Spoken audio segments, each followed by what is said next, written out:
All right, so now I'm going to cover volume 8. So let's begin with the first part, the mythology of Ascensionism.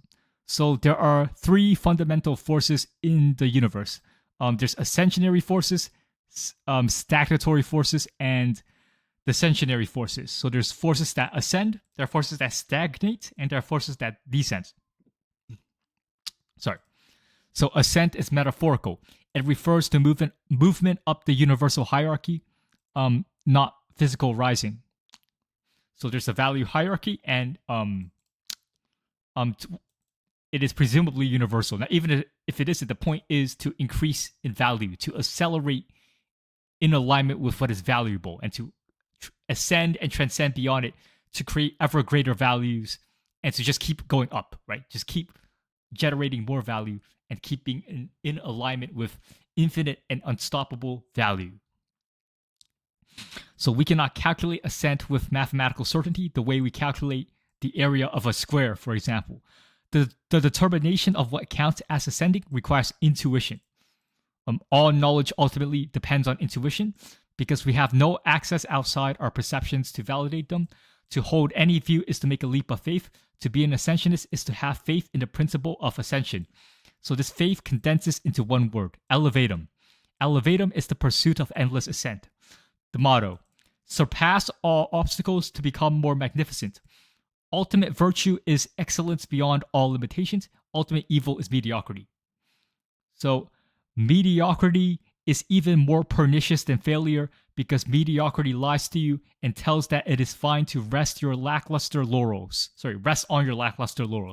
At least failure can be the springboard to success. So yeah, the ultimate virtue is to be excellent. It's to be magnificent. It's to be energetic. It's to be brilliant. It's to be greater than existence. Mediocrity is very evil. Mediocrity is worse than failure because at least with failure you can improve. With mediocrity, you get put into a position where you think it's okay to be comfortable. It's not okay because it is to be comfortable indefinitely. That is just the same as sleeping in a coffin. It's the same as death, in other words. Next section is the pacification of man. Nation states are controlled by bureaucracies that conquer every aspect of human life through systematic standardization. Blunt definition, bureaucracies are ever expanding parasites funded via theft, taxation, or central banking, and maintained by the dehumanization of everyone both inside and outside them. So let's see. Yeah, so bureaucracies are funded by theft, they are parasites. Bureaucracies are parasitic. Basically, because the world is ran by bureaucracy, they dehumanize people into cattle. They make people robots that follow rules and don't know why they follow rules. It's like, why is this like? Why do you give money to the government when they're just gonna fund wars and kill people for no reason, right? Like this is just theft. This is criminal, right? But we do it anyways because humans are a herd animal. They submit to slave morality, and so they just do what they're told, and that is just a function of government. The goal of the bureaucracy is to turn man into cattle, into zombified husks, so that the parasite can spread. So the bureaucracy is a parasite and wants to continue spreading and wants to continue being evil and turning men into weak little creatures that would just do what they're told. The recursive absurdity. What is the purpose of bureaucracy? To follow internal procedures. What is the purpose of those internal procedures? To produce more bureaucracy. The purpose of the parasite is to steal more money and turn men into slaves. Before domestication, the vital forces that predate human civilization could freely roam. The spirit of conquest, the inclination to transcend the status quo, these were cosmic primordial forces. So this is like the will to power. So society has suppressed the will to power and we need to regain it.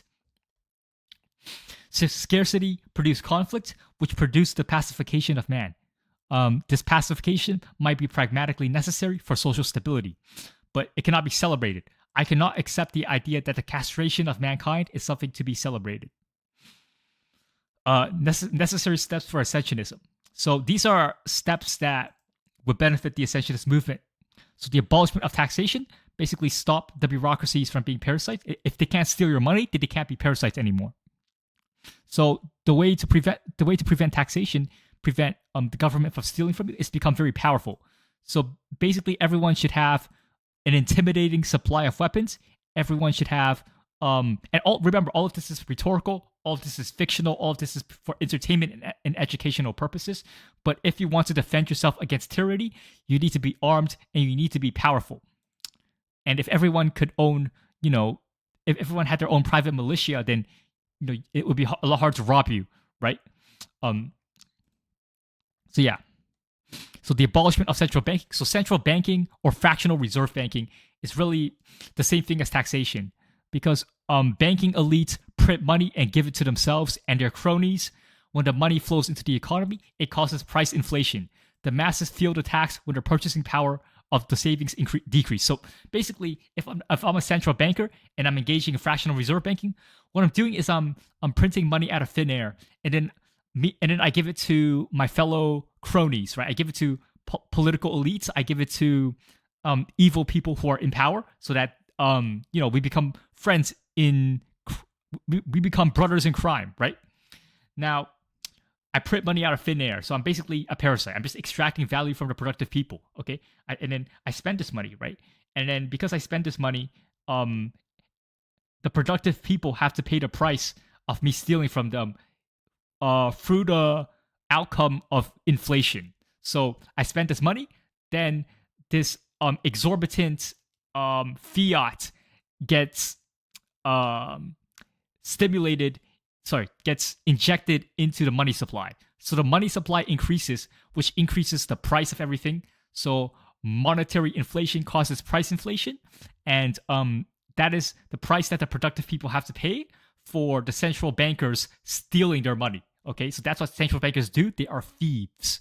Okay, and the achievement of superabundance. So all of this, so the abolishment of taxation, the abolishment of central banking, all of this is so that entrepreneurship and the creative forces that drive a productive economy can be freed. So after you get rid of taxation, you get rid of parasitism, you get rid of central banking, then the entrepreneurs will be more productive, and hopefully we can achieve superabundance.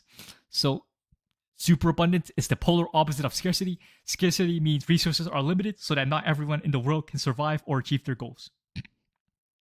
Scarcity is one of the root causes of warfare and civil conflict. It is a major reason every civilization eventually collapses. In late-stage civilizational decline, conflict becomes inevitable because scarce resources become harder to obtain, which accelerates collapse. Every empire in history has declined and collapsed. Civilizational collapse is, on the historical record, inevitable. So every civilization in history has collapsed. And the problem of scarcity is one of the causes of this. So if scarcity is resolved, civilizational collapse may be preventable or at least significantly slowed. Beyond the defensive function, superabundance is necessary to open the portal of unlimited possibility. In scarcity, we dedicate our limited time to survival and tedious conflicts. In post-scarcity, we have time and means to pursue elevatum. So how do you achieve greatness? How do you achieve magnificence on the cosmic scale? You need to open the portal of unlimited possibility, which superabundance will permit.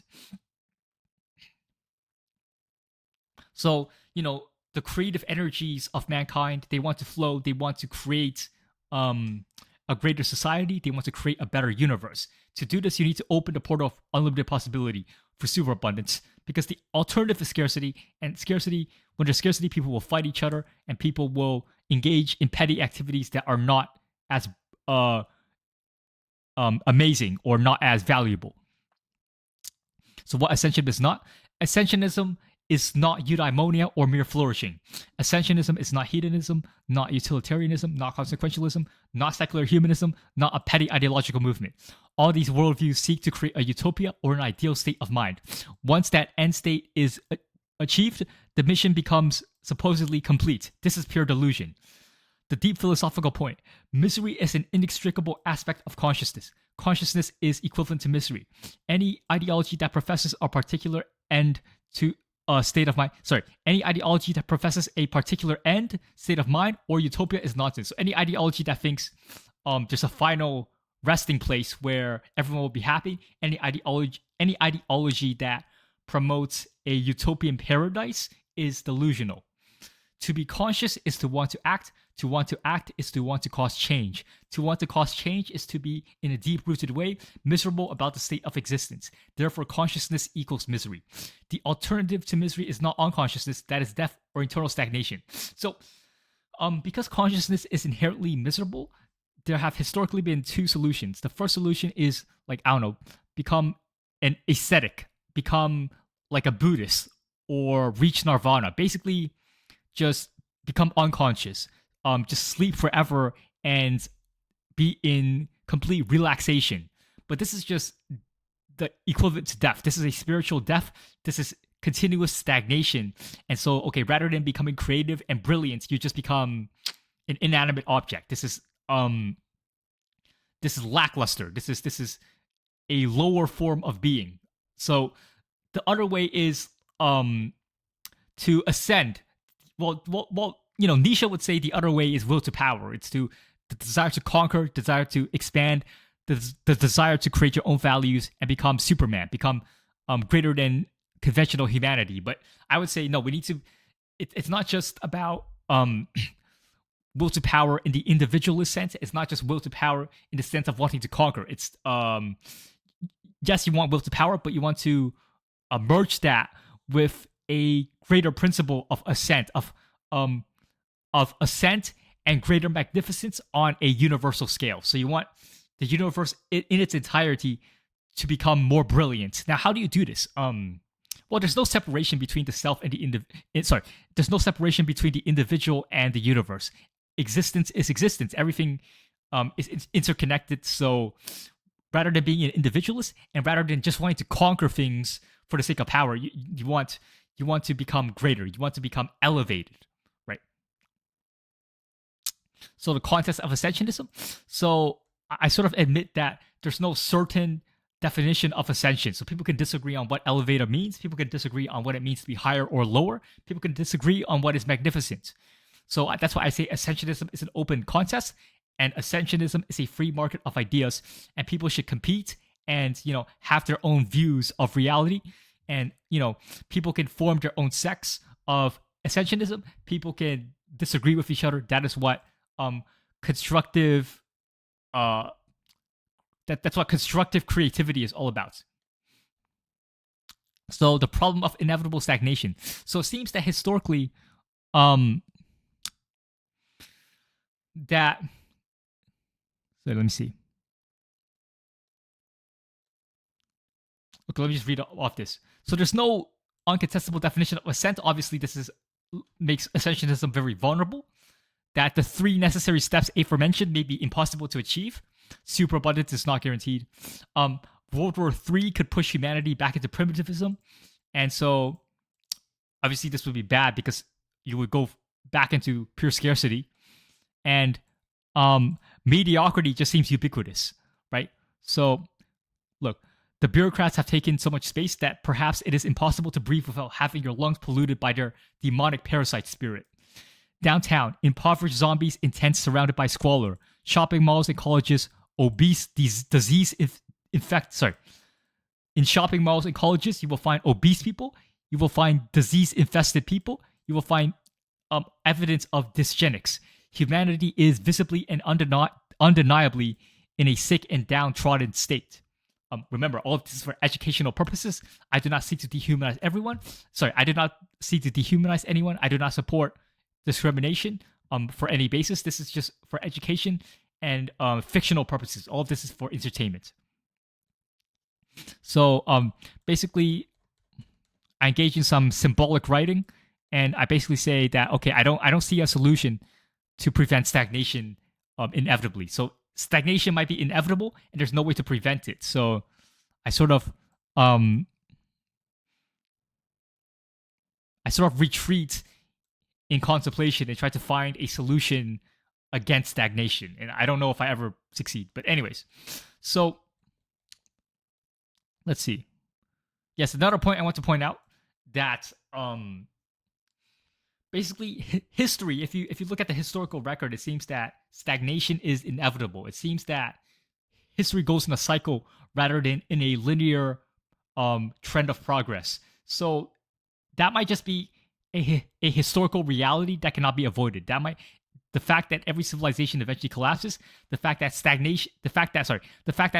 spiritual stagnation and decline is inevitable and unavoidable, that might just be true, and that might not be preventable, but nonetheless, we need to strive for ascent.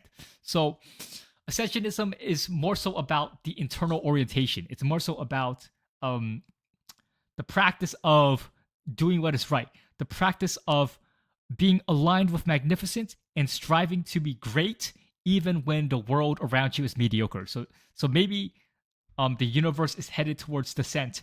Maybe the universe is headed towards misery, suffering, and mediocrity and spiritual decline. Yes, maybe this is true, but nonetheless, you should pursue. You should develop an ascensionary intuition. You should preserve the spirit to ascend, and you should feel as though you are elevated beyond existence. You should strive to transcend reality and to achieve greatness, even when that is impossible. Right? It's yes, that's tragic, but it's about your internal moral compass towards the divine, towards greater magnificence that matters. Okay, whether you externally succeed or not, that's secondary. Okay, because ultimately the shadow elites, the satanic Epstein class, they will ultimately win in the political arena because evil people will always win because power, the very definition of power is the ability to break rules, and so the evil people always win politically. But nonetheless, you should strive to have the right moral compass on the inside. You should strive to be good on the inside, and that is, and if everyone can develop this kind of intuition towards virtue and towards greatness and towards the expansion of creative energy, and then if everyone can have the right internal moral compass, an ascensionist movement can succeed genuinely, right? But it's not gonna be easy, and it's gonna take it's gonna take personal development and spiritual development at a local level before this can be a universally successful movement. All right. Now, yeah, so that's volume 8. And yeah, I'll see you in the next volume, Elevatum.